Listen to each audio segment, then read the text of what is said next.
amigos, bem-vindos ao nosso programa Negócios e Soluções pelo Sistema Norte e também aqui pelo YouTube, onde você curte, compartilha, comenta e participa da construção das soluções desse programa. Está aqui comigo a potência em pessoas, Alexandre Carreiro. Olá, pessoal, sejam bem-vindos ao segundo episódio do nosso programa. Logo no início também falo do nosso grupo VIP, né, Felipe? Ah, tem que fazer mais Já tá o QR Code na tela desde o princípio para você não perder tempo e já ingressar no nosso grupo. Por que entrar no grupo? Por quê? Porque, além de ter sempre um presente ao final do programa, lá você vai ter acesso também, né, à interação conosco, lá onde você vai poder enviar a tua sugestão de pauta, teu problema que você está enfrentando aí no teu negócio, tudo isso para que isso a gente possa utilizar aqui no nosso programa para que seja feito a várias mãos, que esse é o nosso propósito, né? Esse é o nosso propósito.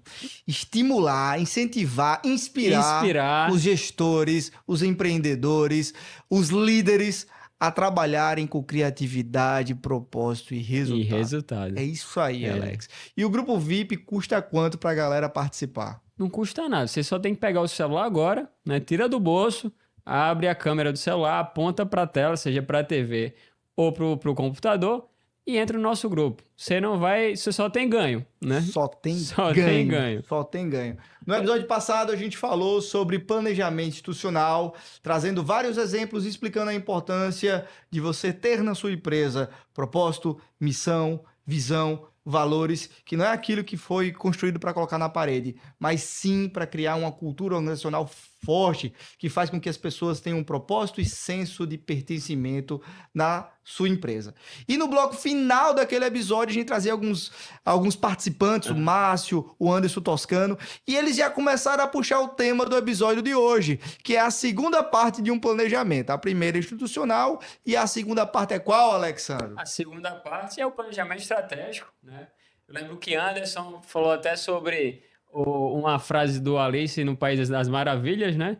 Que vai retratar bem o que a gente vai comentar aqui sobre isso, né? Então, para até ilustrar melhor esse tema, antes da gente começar de fato a falar sobre isso, tem um vídeo especial também de outro amigo, né, Felipe? Pois é. Quem está aqui com a gente logo nesse primeiro bloco é outra potência da gestão aqui no estado da Paraíba. Ele que é diretor de gente e gestão em uma das empresas que é uma referência aqui no estado da Paraíba, que é a Guaraves, com sede lá em Guarabira. Nosso amigo Ronaldo Souza, ele gravou um vídeo especial falando sobre o planejamento estratégico, a importância desse tema na Guaraves, e a gente vai conferir agora esse vídeo. Não é isso, Alexandre? Vamos lá, põe na tela. Vou botar aqui na tela. Olha o Ronaldo aí. Vamos ouvi-lo. Planejamento estratégico aqui na empresa, ele é algo que faz com que a gente pare um momento do ano e pense o negócio de uma maneira que possa alinhar as expectativas de todas as áreas em relação ao direcionamento que a empresa está tomando e ver como cada uma dessas áreas pode contribuir para o alcance das metas, dos objetivos que a empresa está desenhando com o período seguinte. Além disso, a gente faz as revisões periódicas, trimestralmente, analisando o quanto a gente tem caminhado ou se precisa mesmo redirecionar algumas daquelas metas ou objetivos que a gente inicialmente definiu como sendo necessárias para que a gente pudesse conseguir realizar o que estava dentro dos planos da empresa. O planejamento estratégico é esse momento de discutir os caminhos, de entender quais são as dificuldades que a gente tem e poder enfrentar tudo de uma maneira muito coordenada entre as áreas, para que todos possam ter essa perspectiva de uma empresa que tenha uma unidade e que saiba o caminho que está sendo percorrido e quais são os direcionamentos que serão dados para que cada gestor possa instruir as suas equipes em prol desse objetivo maior, desse objetivo estratégico da empresa. Cara, quanta riqueza numa fala de 1 minuto e meio. Muito bom. nada melhor do que ver um bom exemplo, né? De alguém que utiliza o planejamento na prática do negócio e colhe os frutos, né? Os resultados proveitosos disso tudo, né? A Guaravas é uma empresa enorme. Gigantesca. Grande. Gigantesca. E aí eu vou trazer alguns destaques do que o Ronaldo fala aqui. Unidade. É o momento onde a gente para escolher e definir o caminho para onde a empresa vai, em conjunto, todas as áreas. E depois que é definido, isso desce de uma maneira unificada para todos os times mirarem no mesmo objetivo. Isso traz uma potência tão grande para a empresa, porque traz propósito, pertencimento, e aí o pessoal começa a tirar aquilo que afastava do foco para todo mundo gastar energia no foco, Alex. Perfeito. Eu acho que um dos elementos, também acrescentando a sua fala, o planejamento estratégico traz clareza daquilo que é mais importante, que precisa ser vivido e perseguido por todo mundo que compõe a organização. Né? Da maior organização, como a Guaraves, né? Uma organização gigantesca, a uma pequena loja, né? Que vende roupa ou qualquer outro tipo de item. Né? Pois é, falando disso, Ronaldo, cara, uma fala dessa de 1 minuto é pouco, hein? Então você já está aqui convidado para vir fazer parte dessa bancada e um programa exclusivo para a gente falar sobre gente e gestão junto contigo aqui. Maravilha. Só que a Alex já puxou o tema para outra coisa aqui.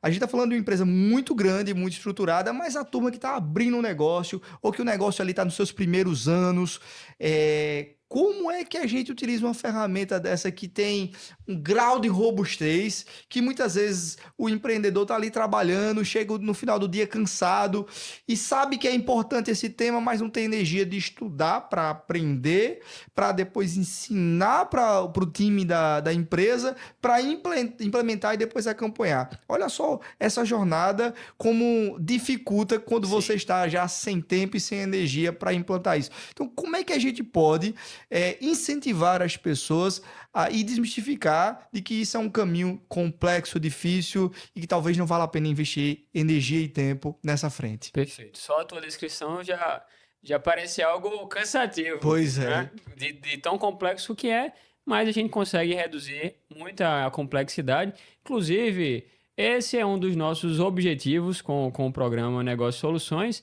que é trazer o básico, né, muito bem feito, que isso por si só, Felipe, já gera muito resultado. Isso. Né? Então, a primeira dica que eu gostaria de dar é ficar realmente acompanhando o programa, porque a gente vai estar sempre trazendo ferramentas, exemplos, né, orientações que são relevantes para o pequeno empresário e até para o grande empresário também. Né? Exato. Você trouxe aqui uns exemplos, né? Vou mostrar? Exatamente. Deixa eu puxar aqui. O Alex preparou especialmente 4 exemplos. São exemplos que vai bater aí com você. Você vai se identificar em algum desses exemplos. Antes de começar, quero citar que o Sebrae sempre traz estatísticas que mostram como é que está o desenvolvimento das empresas. Perfeito. E é interessante perceber nessas estatísticas que, nesse grau de avaliação de 5 anos, muitas empresas que abrem não conseguem sobreviver. Teve até um evento agora recentemente aqui em João Pessoa, onde o Sebrae junto com o CDL trouxe essa estatística para o exemplo da Paraíba. Você que está em outros estados nos assistindo, são cenários semelhantes, o mercado nordestino. Mas eu vou me ater ao paraibano. Em 2024, o número de empresas que abriram foi inferior ao número de empresas que fecharam, ou seja, a gente teve uma regressão da quantidade de empreendimentos, de iniciativas no mercado paraibano, no mercado também pessoense, porque essas empresas não conseguiram sobreviver a 2024 mediante o contexto dos mais diversos possíveis. Então, são elementos que são mapeáveis dentro de um planejamento estratégico, como também oportunidades como essas que você vai trazer aqui agora. Perfeito. Né? Então, existe de fato essa estatística do Sebrae, que a cada 4 empresas, uma é que consegue extrapolar ali a marca dos 3, 5 anos, né? Isso mostra o quanto é desafiador esse contexto de negócio, né? Uhum. Então, trazendo aí essa perspectiva de 5 anos que você narrou, essa é uma característica semelhante dos negócios, dos exemplos que eu trouxe aqui para apresentar. Tá? São todos negócios que têm mais ou menos ali por volta de 5 anos. Por quê? são negócios, Felipe, que nasceram na complexidade da pandemia, né? Interessante. Um período extremamente difícil para todos nós, né? Extremamente incerto, a gente não sabia o que é que ia acontecer no dia de amanhã, sempre tinha algum decreto, alguma atualização, a gente não sabia quando vinha uma vacina, por exemplo, né? Coisa desse tipo. Isso foram negócios que, como a gente fala no popular, né? Conseguiram ali do limão tirar uma limonada, né? A gente sabe o quanto a pandemia influenciou também na questão de emprego, né? Houve um desemprego gigantesco, né? E a suspensão de trabalho de inúmeras pessoas, e muitas delas se viram ali na necessidade / oportunidade de empreenderem, né? Então aqui eu separei alguns casos que foram narrados aqui pelo portal da Forbes, negócio fácil da pandemia, que pessoas que souberam se reinventar. Então o primeiro aí é um teco de sabor, né? Teco de sabor. Foi um negócio criado pela Ariana, que para criar uma aproximação em meio ao isolamento social, junto com seus amigos, criava ali os seus pratos, né, os pratos que os amigos gostavam de comer, e mandava para casa deles. Até que um e outro foi comentando: Ariana, acho que está na hora de você começar a comercializar isso, porque é muito bom, né? E quantos exemplos a gente conhece de amigos, né, que começam a fazer isso, até preparar na casa para receber amigos, familiares. A gente vê que o negócio é tão profissional que é apto para virar um negócio, né? E quantos negócios viraram dessa forma, né? Pois é, Thales, vou fazer só um parêntese aqui. Você que está nos assistindo, que tem um amigo que está empreendendo, incentive, meu amigo, incentive. As pessoas mais próximas é aqueles que têm que dar mais energia, mais força. Não chegue dizendo para essa pessoa que você é doido, vai dar errado. Faça isso pelo amor de Deus, não faça. Você precisa oferecer energia positiva para que aquele empreendedor que já está numa pressão danada, se vai dar certo, se não vai, prospere. Busque mais energia, mais inteligência e mais pensamento positivo para o negócio dar certo, que foi o caso que aconteceu com a empresa da Ariana que você está trazendo, né? Exatamente. Outra empresa que eu trouxe como exemplo, né, outro case, foi esse TQ Real, né? O TQ Real já foi criado aí pelo Jorge Luiz, um venezuelano que já morava no Brasil há algum tempo, né? O Jorge, ele é engenheiro, Felipe, então tem nada a ver, engenheiro de sistemas. O que é que tem a ver com comida, não é verdade? Mas também se viu na situação, né, na pandemia, de precisar ter um ganha-pão, e aí ele sabia cozinhar, né? Outro exemplo culinário de tantos que surgiram na pandemia, e aí ele lançou esse negócio para produzir esses tequenhos, né? Eu não sei nem se a pronúncia é essa mesmo. Mas parece que o negócio é muito gostoso, muito saboroso, pelas fotos, pelo menos, que a gente vê no Instagram, né? Então, foi outro exemplo. Um outro exemplo, já saindo dessa parte mais de alimentação, é esse Scal, né? Até uma história interessante, aí foi criado pelo Helder. O Helder, ele tinha uma academia, Felipe. Lembra na época da pandemia, o que aconteceu com as academias? Tudo fechado, né? Eu tava fazendo live de dentro da academia para o povo treinar de dentro de casa assistindo a live do YouTube. Exatamente. Eu via academias compartilhando com os alunos, né, os halteres, as coisas que podiam ser levadas para casa, para que as pessoas possivelmente continuassem ali no hábito saudável, né? Tão importante também nesse período. Fazendo academia de home office. Já viu um negócio desse? Diferente. Deitava o cabelo lá. Então, o que é que o Helder fez? Academia fechada, resolveu empreender em outros negócios. Então, ele criou uma plataforma que servia ali de apoio para fisioterapeutas, né, que precisavam orientar os seus pacientes, né, mediante exercícios, né, a protocolos que não podiam parar, né, e que ao mesmo tempo servia de ganha-pão ali para esses profissionais, né. O negócio cresceu tanto, Felipe, que virou uma plataforma para outros profissionais da área de saúde, né. Então, hoje até fui dar uma pesquisada no site, eles estão passando por todo um processo de mudança de marca, né, de profissionalização do negócio, porque aparentemente deu muito certo, né. Então, mais um negócio aí que nasceu na adversidade da pandemia e continuou crescendo, né?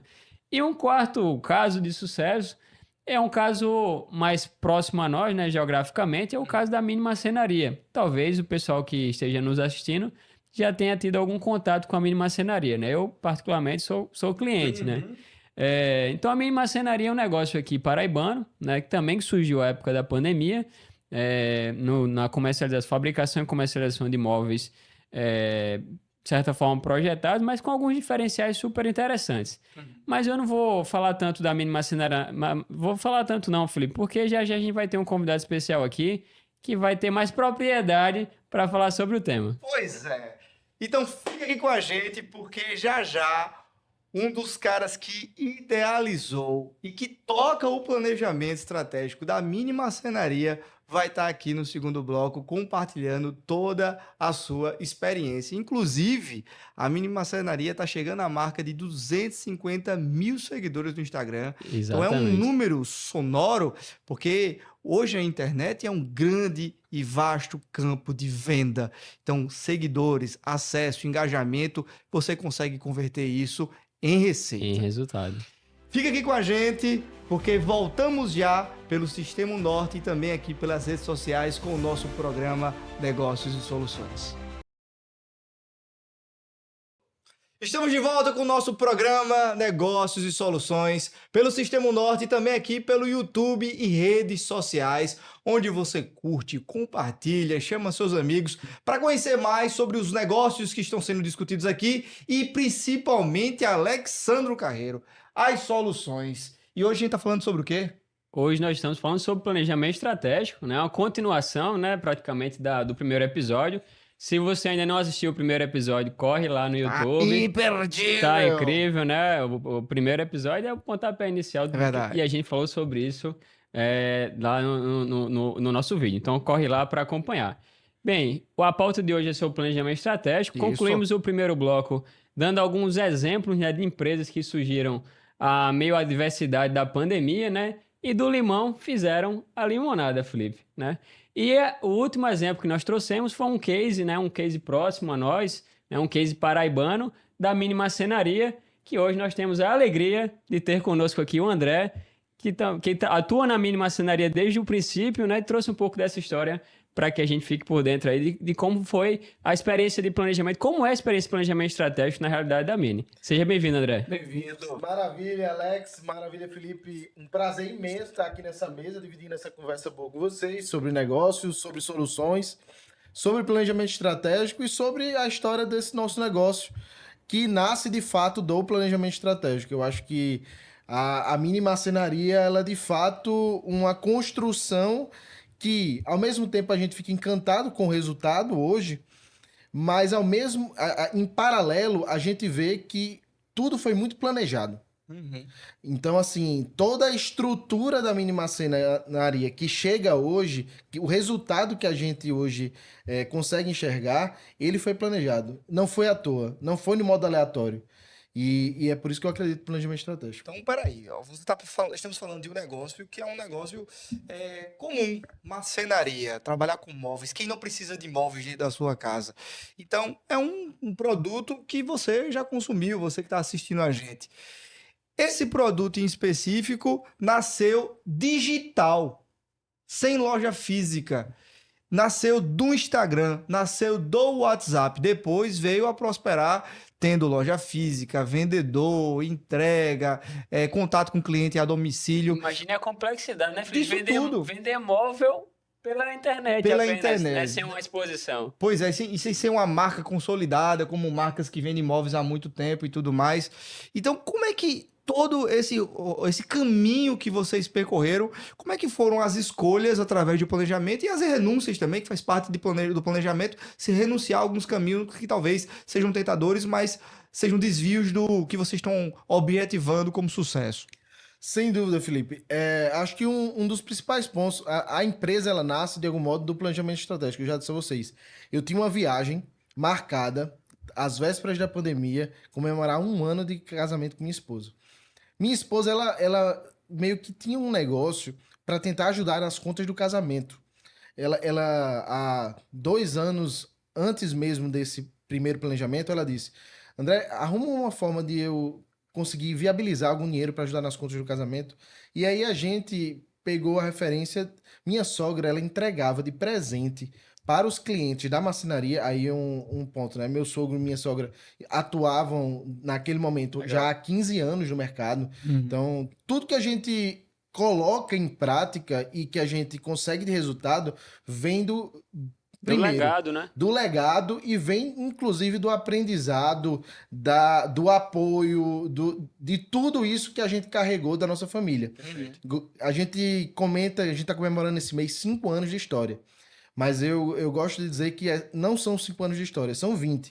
São mais de 20, porque meu sogro e minha sogra lá atrás decidem entrar no mercado, eles não atuavam em marcenaria e decidem lá atrás ser pioneiros nessa iniciativa. O que é que a gente queria? A gente queria entrar nesse mesmo mercado, mas com a roupagem diferente. Uhum. E para obter essa roupagem diferente, a gente precisava do planejamento estratégico. Uhum. E aí, nada mais do que no meio dessa viagem programada, vem a pandemia. E aí eu cheguei para minha esposa e disse: Raíssa, vamos fazer um planejamento estratégico lá da sua iniciativa. Porque ela, vendendo itens pequenos de marcenaria com os retraços da fábrica do meu sogro, ela já conseguia fazer um faturamento ali acima de R$1.000. E eu dizia, Tem aqui potencial. tem um negócio, aqui talvez tenha um negócio. E eu dizia, chegou a hora, tava chegando também o fim da bolsa dela de mestrado. Aí eu fiz, eu vou tentar arrumar uma renda para minha esposa. E aí eu fiz, não, vamos fazer o planejamento estratégico, e esse era o pensamento. Só que o planejamento estratégico, eu gosto sempre de dizer que é o seguinte, o planejamento estratégico, ele é um pilar, ele é um triângulo entre capacidades, entre objetivos e entre o ambiente. Então, é uma mistura de... O que é que eu posso dizer? O ambiente na pandemia, como a gente optou pelo meio digital, o ambiente concorreu positivamente. As capacidades a gente tinha, porque eu vinha do mercado, eu, de algum modo, atuando com essas frentes já há alguns anos, e meu sogro deu toda a bagagem de marcenaria. Sim. Meu sogro e minha sogra deram toda a bagagem de marcenaria. E no âmbito de objetivos, aí foi planejar direito. Então a gente planejou, traçou, analisou SWOT, analisou matriz de motivadores estratégicos, analisou o ambiente através de qual seria a vantagem competitiva que a gente queria objetivar com esse negócio, aplicando metodologias como o VRIO. E aí a gente foi fazendo esses exercícios de ferramentais para estruturar como que um plano de negócio.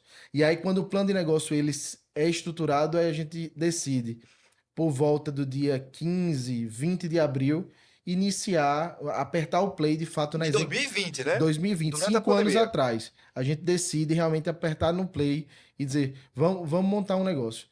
O primeiro momento a gente pensou naqueles pequenos itens de MDF. Retraços, a gente começou a vender a gente vendia isso aqui, Felipe. De MDF. A gente recortava isso aqui de forma quadrada, o retrato do meu sogro, e vendia porta-copo. Aproveitando aquilo que poderia ser lixo, né? Sim. E aí Em virou... muitos casos era lixo. E aí ainda tem uma vantagem muito grande. Meu sogro, logo quando a pandemia estoura, meu sogro, ele se viu num cenário complexo. Então a indústria dele, de algum modo, estava num momento em que não podia estar trabalhando com as pessoas. Os clientes, eles não queriam receber Sim, sim. as entregas. Então a gente ficou, como vender móvel na pandemia? Então o planejamento estratégico veio nesse sentido. Como vender móvel na pandemia e o meio foi o digital. Então a gente aposta em tráfego pago. Tráfego pago naquela época, vocês bem sabem, o retorno não é o retorno de hoje, mas o retorno lá foi muito bom e foi impressionando. Tem um outro ponto que eu acho do planejamento, que é o seguinte: você pode planejar o máximo que você imaginar, mas tem um componente chamado providência de Deus. Sim. Então, assim, eu gosto muito de deixar isso claro. Você pode planejar porque é o nosso lado. E a verdade toda é que a providência, ela nos levou a esse resultado. Eu atribuo muito a isso. Nós aplicamos as capacidades e vimos o resultado acontecendo realmente pelo que a gente fez e pelo que Deus abençoou. Perfeito. Oração, né? Sem dúvida. Ora sem como dúvida. se tudo dependesse de Deus e trabalha como se tudo dependesse só de você. Todos os dias. Todos os Perfeito. dias. A Todos frase- Inclusive, a nossa padroeira tá aqui, a padroeira do programa tá aqui com a gente, Nossa Senhora Desatadora dos Nós, para ajudar a gente cada vez mais a acreditar no nosso potencial e, logicamente, entregar tudo nas mãos de Deus com a intercessão de Nossa Senhora. Com certeza. E eu vou dizer um extra. Nossa Senhora Desatadora dos Nós é também padroeira da nossa empresa. Minha sogra, a empresa nasce com uma promessa Nossa Senhora Desatadora dos Nós. Minha sogra chega lá atrás, há 20 anos atrás, ela pede uma graça Nossa Senhora Desatadora dos Nós e essa graça é alcançada pela criação da empresa. Então, assim, Legal. a gente tá falando aqui realmente de uma mãezinha que intercede e que realmente nos ajuda muito. Que era casada com o marceneiro. Tem isso também, tem isso É, também. Tem a propriedade, tem a propriedade. Tá tudo em casa. A André falou de tanta coisa aqui, do pouco da história, da oportunidade que surgiu das restrições da pandemia. E falou aqui, eu peguei algumas metodologias, ele falou sobre SWOT, matriz de motivadores estratégicos, VRIL, que dá para fazer alguns programas específicos para cada metodologia dessa. Claro. Mas especificamente tem uma que é essencial para planejamento estratégico, que é o SWOT. Pontos fortes, pontos fracos, ameaças e oportunidades. E você, como um grande estudioso disso, aplicou já em várias ocasiões, conduzindo a montagem dessa composição dessa matriz. Queria que você explicasse de uma maneira simples para todo mundo que está assistindo a gente o que é essa SWOT, né? E depois, André, você comentar, mediante a explicação de Alex, como isso foi aplicado nesse cenário que você narrou anteriormente. Perfeito. Maravilha. Bem, a SWOT, né, é uma matriz, né, que tem 4 quadrantes, como você bem falou. Tem até um exemplo aqui. Enquanto você está dizendo, eu vou colocar em tela. Perfeito. E o grande objetivo da SWOT é trazer uma clareza para a avaliação do negócio, né? Então, traz esse viés de avaliação e pode ser utilizado até para um negócio que está sendo criado do zero, já para você ter uma noção do que naquele projeto de criação, de constituição do negócio, já tem ali de fortaleza e de fraqueza e oportunidade e ameaça, né? Uhum. Então, como eu falei, são 4 quadrantes. Os quadrantes, né, da parte superior, né, quando a gente olha a matriz, eles se referem às situações que a gente tem controle, né, sobre elas, que são os pontos fortes e fracos. Pontos fortes, aquilo que somos bons, né? O que é que a empresa tem de vantagem competitiva, né? As virtudes, né? As virtudes, o que a empresa faz bem, né? E que a gente quer continuar desenvolvendo e otimizando isso. Do lado direito, né? A gente normalmente tem as fraquezas. São os elementos que nós queremos melhorar, né? Eliminar da nossa realidade de negócio, né? E, de fato, são as nossas fragilidades, né? Todo negócio, como toda pessoa, tem fragilidade, né? E olhando para o âmbito do negócio, é aí que a gente lista, né, normalmente os pontos principais que vão gerar aquele gatilho ali de ações, né, para que a empresa possa melhorar, né, nesse planejamento. Peraí, tu falou de ponto forte e ponto fraco. Ponto forte e ponto fraco são coisas que relativamente a empresa tem controle. Tem controle. Então, se eu vou olhar aqui para mim, se eu fosse uma empresa e o meu corpo aqui fosse a estrutura da empresa, eu acho algumas partes do meu corpo como ponto forte, eu tenho um orgulho, sei lá, de alguns elementos do meu corpo, e outros eu não tenho orgulho, talvez seja um ponto fraco, porque eu não tô correndo, porque eu não tô malhando para poder estar um shape aqui da barriga, ou o cabelo Tá que se tem que alimentando ajeitar e tal. bem. Então são coisas que relativamente eu posso, através do meu esforço, mudar o cenário, melhorar o que já tá bom, ou o que está ruim deixar de ser ruim. Exatamente. É uma atribuição interna, né? A gente gosta de pensar assim, o SW da SWOT é uma avaliação interna. É o Isso. que está no meu campo de visão e de atuação, diretamente. Perfeito, né? Inclusive, a SWOT, né, é uma junção é uma sigla, né?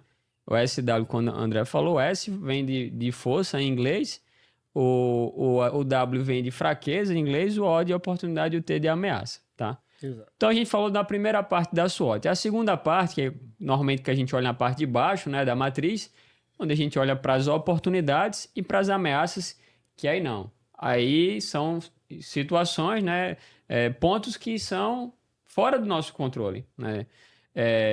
Tanto no âmbito positivo, no caso de uma oportunidade, ou seja, é algo que possa me beneficiar o meu negócio, né? Que está acontecendo e eu não tenho controle, ou uma ameaça, né? Que é algo que eu não controlo, que está acontecendo fora do meu negócio, mas pode me afetar negativamente. Não, a gente falava sobre a pandemia. A pandemia foi uma enorme ameaça para todo e qualquer negócio, né? Apesar de alguns viéses que a pandemia trouxe, acabou sendo também refletido em oportunidades, né? André falava sobre os retratos que utilizava lá da marcenaria, né? E eu lembro bem que um dos carros-chefe de venda no início da pandemia era aquelas sapateiras, né? Então, Ninguém queria estar com sapato dentro de casa. não é que a pandemia era uma oportunidade, mas o fato das pessoas terem que separar ali os calçados em um lugar específico na entrada da casa gerou uma oportunidade de vender isso. Ou do movimento das pessoas começando a trabalhar de casa, né? E aí o pessoal começou a mobiliar o famoso espaço home office, né? Exatamente. E aí precisava de uma mesa para apoiar o computador e assim por diante.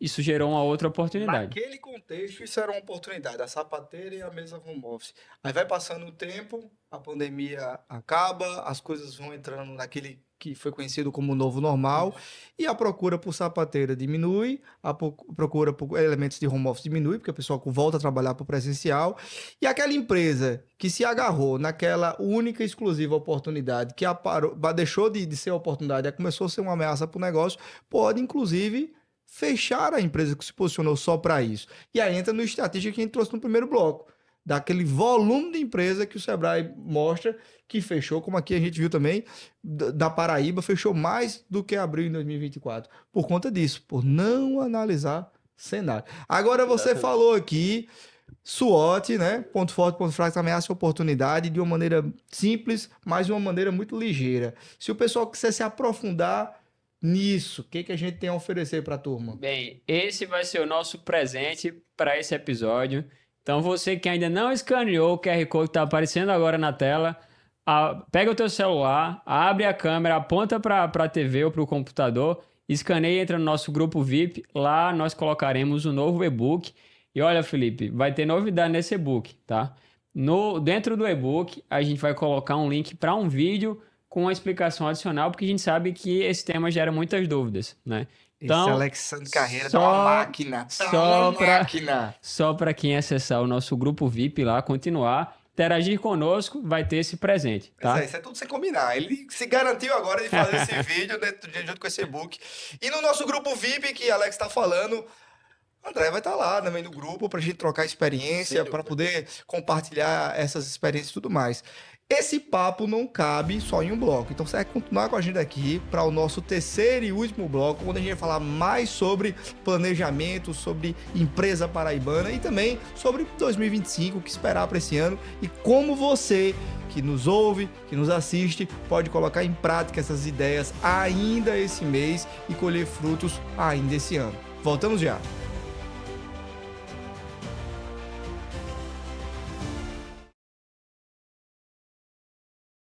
Estamos de volta com o nosso programa Negócios e Soluções. Esse é o terceiro bloco e estamos falando aqui sobre planejamento estratégico, Alexandre Carreiro. Exatamente, com um convidado super especial, nosso amigo André, da Mínima Cenaria.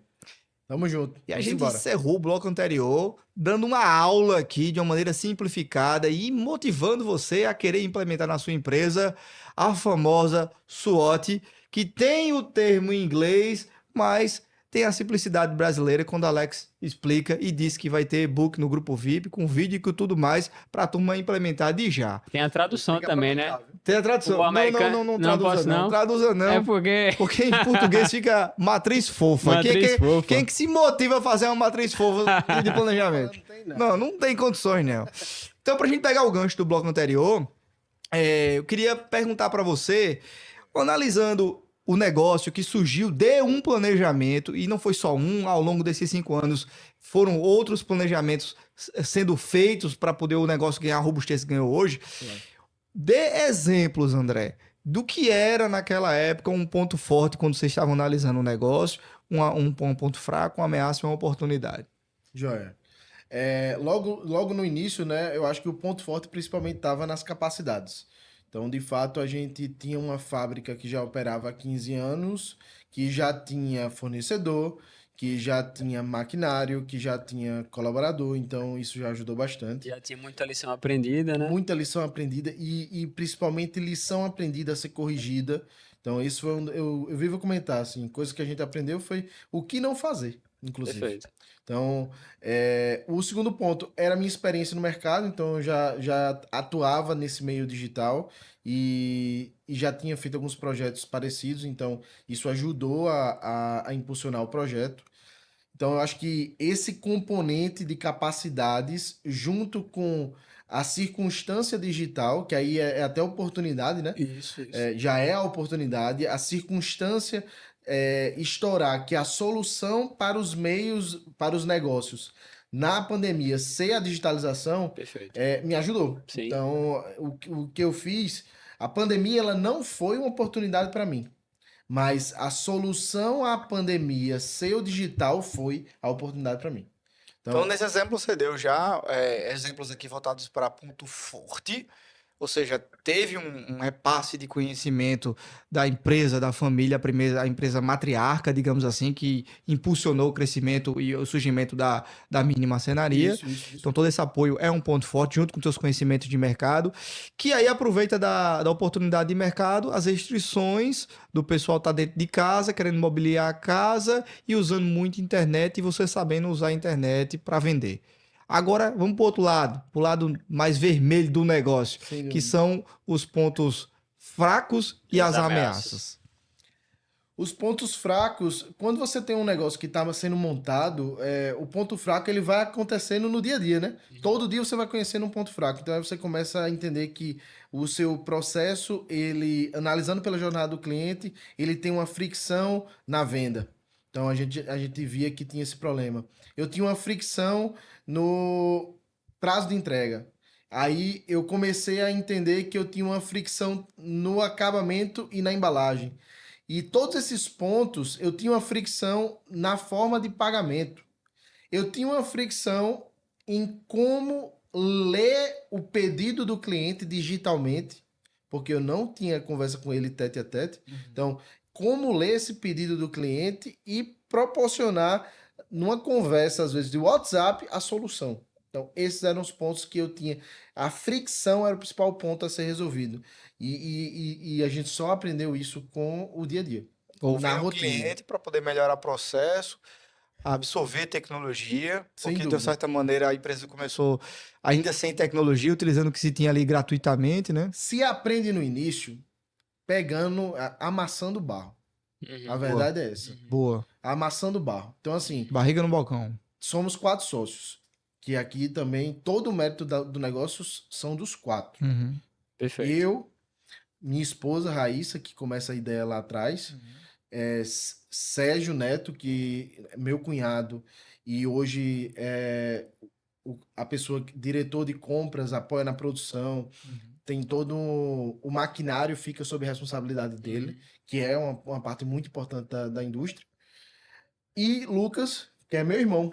Então, o Lucas, ele hoje também já seria o diretor da produção, logística, toda essa parte de expedição. E no começo todo mundo fazia tudo.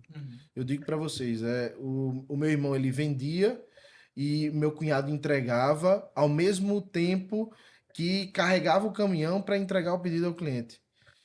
A gente precisava aprender tráfego, Felipe. E eu não tinha dinheiro para pagar uma consultoria de tráfego. O que é que a gente fez? A gente pagou um curso, a gente conseguiu viabilizar a aquisição de um curso. E meu irmão disse, eu vou estudar esse negócio para a gente implantar tráfego aqui dentro. E até hoje ele é o gestor de tráfego do negócio. Que é um dos diferenciais competitivos. Pelo Instagram, pelo Facebook. A gente tem eu gosto de dizer que a mini marcenaria, ela, antes de ser uma marcenaria, antes dela ser uma indústria, ela é um social selling. Acho que esse é o principal canal da venda. Nós somos um pelas redes sociais. Sim. Nós somos um social commerce. Nascemos como social commerce e nos identificamos como isso. Então, diante disso, lhe cortando, você já diz uma ameaça. Sem A dúvida. ameaça é se o Instagram ficar fora do ar, se o WhatsApp ficar do ar. Se a gente tiver alguma invasão, ou até mesmo um golpe, porque a gente está falando de vendas digitais. Então, confesso para vocês, em 5 anos a gente teve cenários de golpe, cenários que a gente teve que administrar, porque às vezes a surpresa, por que o planejamento é tão importante?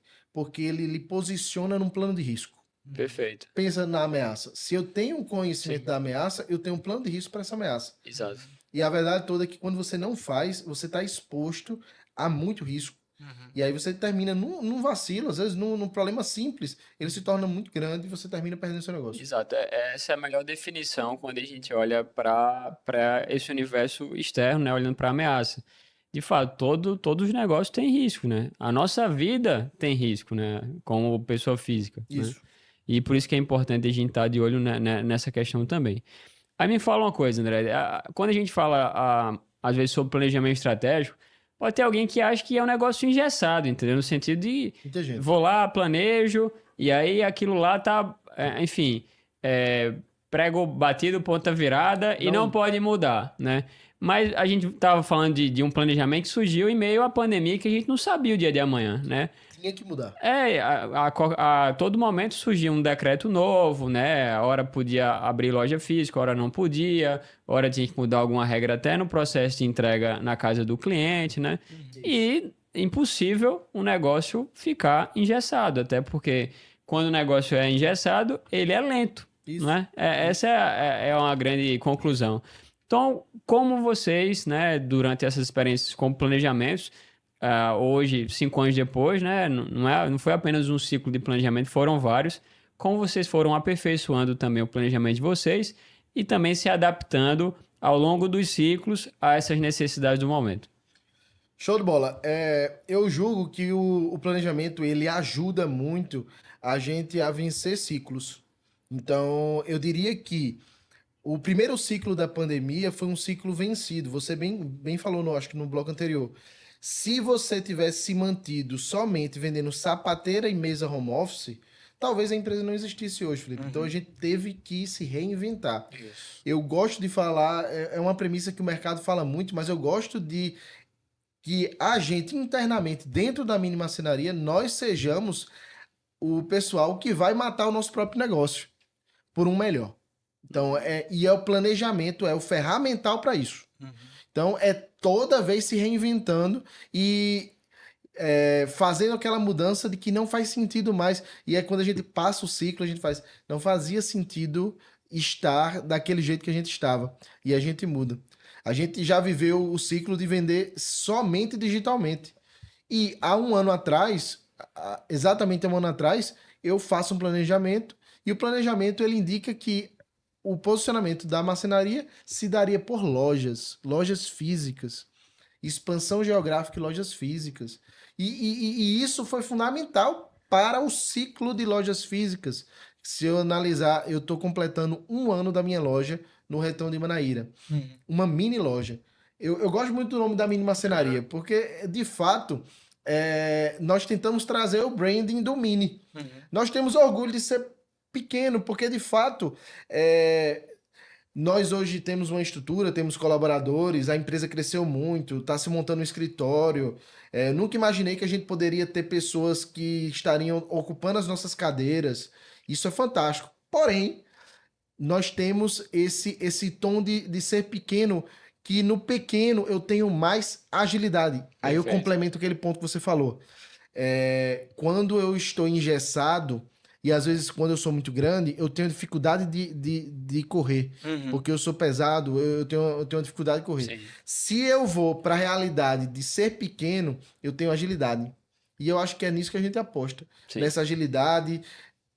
Um diferencial competitivo, eu adianto aqui para vocês. Toda vez quando sai no meu planejamento estratégico, um dos diferenciais competitivos da mini marcenaria é fazer o planejamento.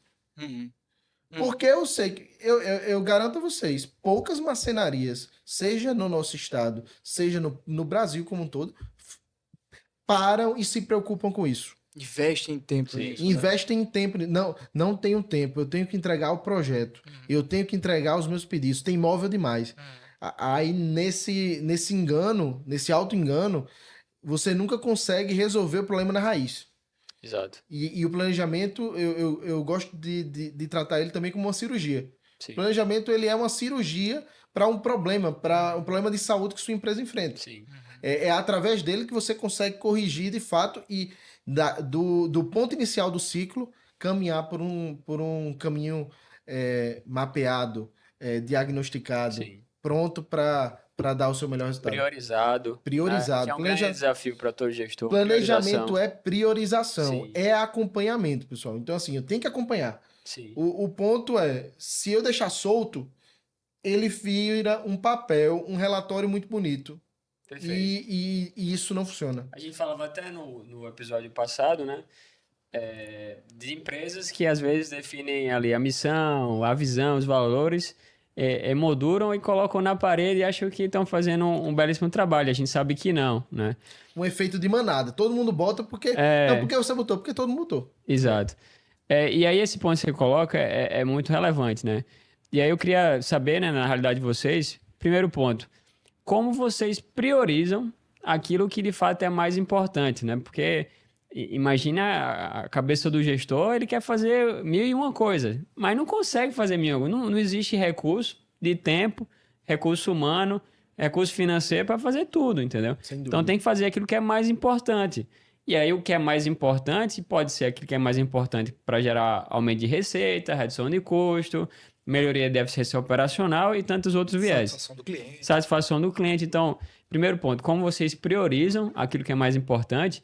E um segundo ponto, como ter a disciplina do dia a dia para manter o negócio vivo, na prática, né? Porque assim, a gente falava, até a realidade de vocês, um sócio cuidava da expedição, o outro botava no caminhão, entrega no cliente, resolve problema, cuida do tráfego.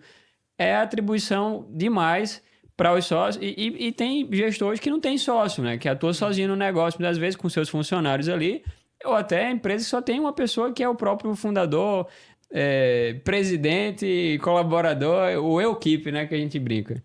Então, como esse cara tem a disciplina no dia a dia de reservar esse tempo, de fazer o planejamento e de, principalmente, acompanhar ao longo do ano para que o negócio saia do papel e ele tenha resultado. A priorização, de fato, é o que dita o sucesso do negócio. Então, primeiro ponto, a priorização ela está dentro do planejamento. Então, esse é um primeiro ponto. E a gente utiliza alguns ferramentais para isso. Eu gosto de utilizar 2 ferramentais. Um é o Moscow, que atribui 4 frentes de trabalho. O must have, que seria a prioridade maior.